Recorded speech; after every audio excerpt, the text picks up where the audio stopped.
जय हिंद दोस्तों, कैसे हैं आप सभी। मैं आशा करती हूँ आप सभी बहुत ही अच्छे होंगे और अपने एग्ज़ाम की तैयारी बहुत ही अच्छे तरीके से पूरे जोश के साथ कर रहे होंगे।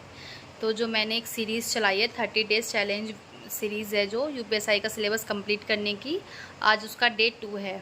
तो उसकी मैं आज वीडियो ले आई हूँ। आगे मैंने वीडियो में बताया हुआ है कि आज आपको कौन कौन से टॉपिक्स तैयार करने हैं। तो आप वीडियो को पूरा देखना, टारगेट को अपनी नोटबुक पर नोट करना और पूरे दिन लगा देना टारगेट को अचीव करने में। मैं उम्मीद करती हूँ अगर आप 30 दिन में ये जो टारगेट्स वीडियो हैं आप इनको अच्छे से फॉलो करेंगे तो 30 दिन के बाद हमारा 80% सिलेबस हमारा कंप्लीट हो जाएगा। तो मैं आशा करती हूँ आपके लिए ये वीडियो बहुत हेल्पफुल होने वाली है 30 दिन की। तो आप आगे वीडियो में बने रहिए और आगे का टारगेट देखिए। दोस्तों, आज का है ये टारगेट, जिसमें आपको हिंदी में आज करना है विशेषण, और शब्द ज्ञान वाले पोर्शन में आपको 10 पर्यायवाची याद करने हैं। किस किस के 10 तो हमने कल याद कर लिए थे, 10 आज। तो आज जब ये आप 10 याद कर लेंगे तो आपके जो भगवान के जितने भी हैं नाम, उन सबके आज आपके पर्यायवाची कंप्लीट हो जाएंगे। जैसे कि आपको आज करना है कार्तिकेय का, बलराम का, यमराज, कुबेर, युधिष्ठिर, ब्रह्मा, पार्वती, देवता, राक्षस, हनुमान।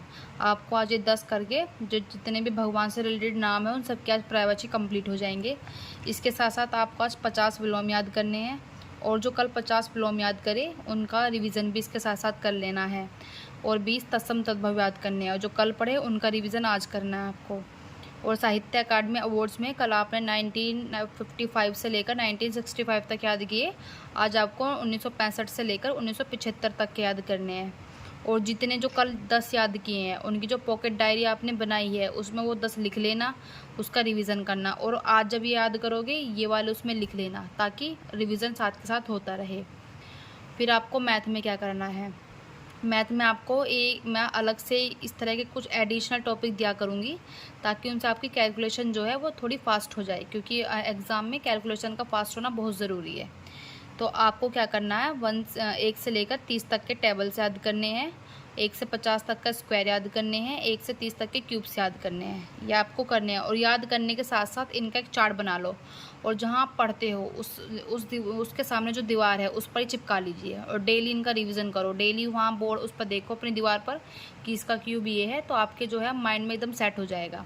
और जो कल हमने परसेंटेज का टॉपिक दिया था मैंने टारगेट के लिए, तो उसे ही आज हम कंटिन्यू रखेंगे, क्योंकि एकदम भाग दौड़ मचा देंगे तो उसमें सही से मैथ हो नहीं पाएगा।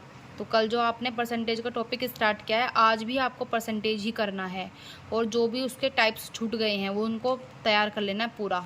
मैथ का एक टॉपिक हम 2 से 3 दिन लिया करेंगे एक टॉपिक को तैयार करने में, क्योंकि अगर फास्ट करेंगे तो हो तो जाएंगी सारी चीज़ें, लेकिन वही इफ़ेक्टिव नहीं होंगी वो हमारे लिए। अब आते हैं हम रीजनिंग पर। रीजनिंग में कल हमने पासा वाला चैप्टर किया था, तो मैं उम्मीद करती हूँ कि आपने पासा वाला चैप्टर तैयार करके उसके क्वेश्चन भी प्रैक्टिस कर लिए होंगे, और इस तरह से कर लिया होगा कि आप उसे भूल नहीं पाएंगे कभी भी।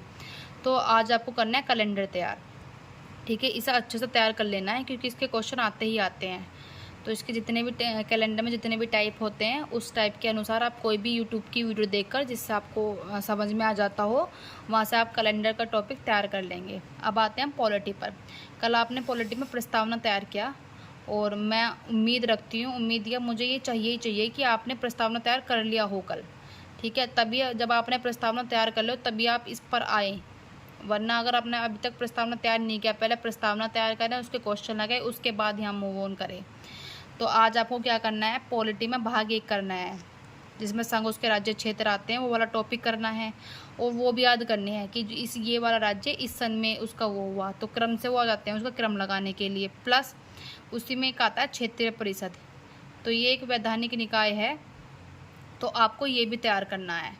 इसमें ये भी तैयार करना है कि कौन कौन इसमें जो शामिल होता है, ठीक है। ये सब बहुत अच्छे से तैयार करना है। परीक्षा वाणी की बुक में ये सब बहुत अच्छे से दिया हुआ है, और परीक्षा वाणी की बुक में जो क्षेत्रीय परिषद है ये भाग 1 के साथ ना देकर पीछे एक टॉपिक है जिसमें सारे आयोग हैं उसमें दिया हुआ है, तो आप वहाँ से टॉपिक तैयार कर लेंगे। और हमने इसमें एक आयोग भी लेकर चल रहे साथ साथ, जैसे कल हमने राष्ट्रीय मानवाधिकार आयोग पढ़ा, आज हम पढ़ेंगे लोकपाल और लोकायुक्त। अगर आपको बुक से ये समझ में नहीं आते हैं ये वाले टॉपिक लोकपाल और लोकायुक्त, तो एक यूपीपीसीएस उत्कर्ष के नाम से जो चैनल है उस पर धर्मेंद्र सर हैं, उन्होंने इसके लिए एक अलग से वीडियो बनाई हुई है, तो वो 1 घंटे की वीडियो है शायद, बस आप उसे देख लीजिए, आपका पूरा लोकपाल लोकायुक्त एकदम तैयार हो जाएगा, फिंगर टिप्स पर आपका तैयार हो जाएगा।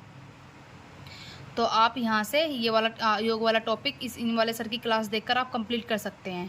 जो धर्मेंद्र सर है ना, इन्होंने सारे आयोग के लिए एक एक अलग वीडियो बनाई है, तो आप जाकर वहाँ से क्रम से, जैसे पहले राष्ट्रीय मानवाधिकार आयोग हो गया वो तैयार कर लें, और फिर लोकपाल और लोकायुक्त वाला टॉपिक भी तैयार कर लें।